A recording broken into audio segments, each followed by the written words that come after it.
All right, I'm here with head coach of the Wallhawks, Craig Slaughter, after the big win over Slayton last week. Before we get into Idalou this week, Coach, of course, that one's going to be an exciting rematch. Let's talk about the win over Slayton. That game was close until halftime.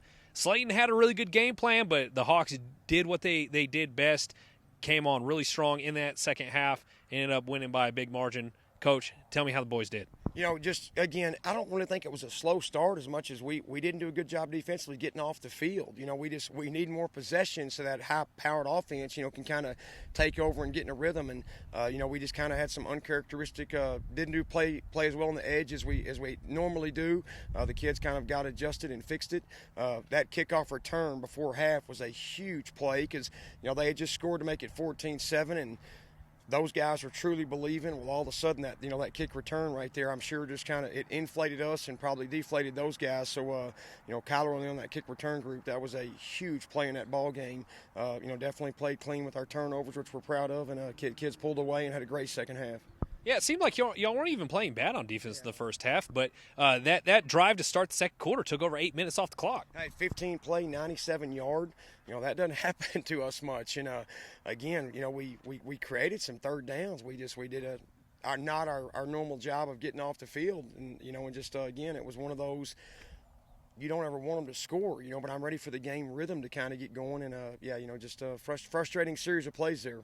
But, of course, in that second half, the offense really turned it up.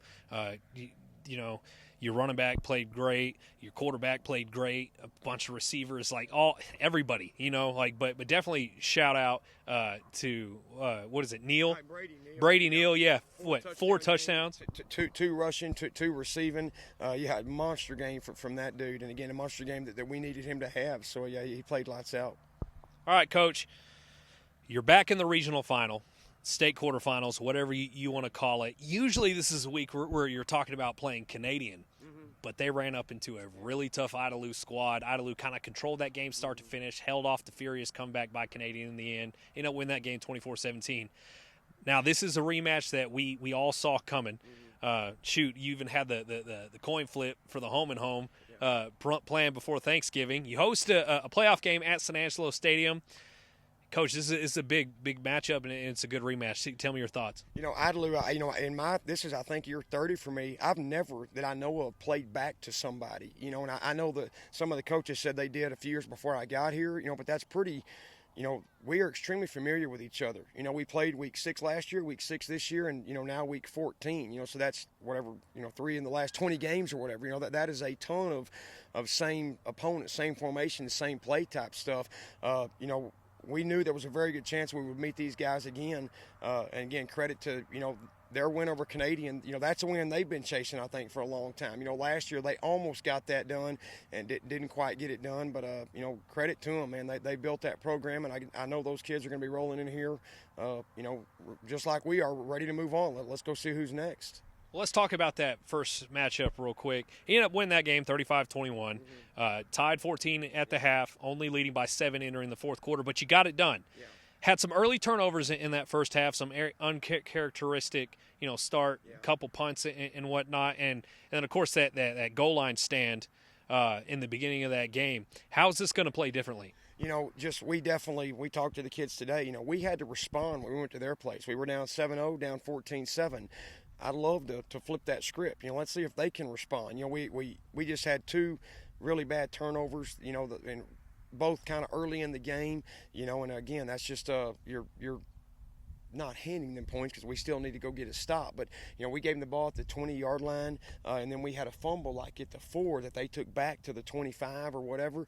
Those are huge plays, and credit to them. These guys will play aggressive. They're a lot like us. They have a quarterback that makes plays, and that their defensive guys, that they get after it. They let them play. So, they're going to make some negative plays, but again, just same thoughts I have is, man, I try not to be too aggressive because I'm leaving a lot of grass on the other side of that too. So it's a give or take, and we'll see what we can take advantage of. What is the message to the guys to make sure they stay locked in, especially when you're having to play these guys again? Because you beat them before, but that means nothing in this matchup. I really, again, that veteran leadership, I haven't heard any chatter of anything other than this week. I know they're excited to play. You know, it's so rare this late in the year to have a game 10 miles from your house. You know, that's just unbelievable. You know, about the best I'd ever heard of was last year, the semifinal game, you know, in Abilene. You know, that's about as close as that matchup will ever be. You know, I think our kids are jazzed about the opportunity to play right here, you know, in front of.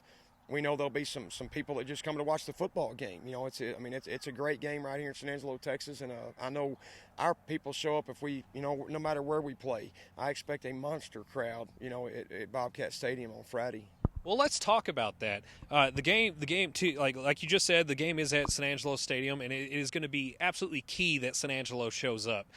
We haven't had a game this big in this stadium since 2016, Allen versus Central, right?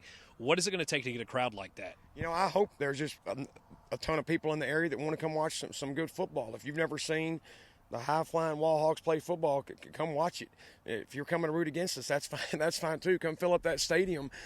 You know, I want that environment to be lively and lit. And you know, I told the kids it's our job to inspire those people to, you know, to be loud and be vocal. And I'm hoping we live up to our bargain. But I mean, I know Wall shows up, man. You know, I think our community will be there in force.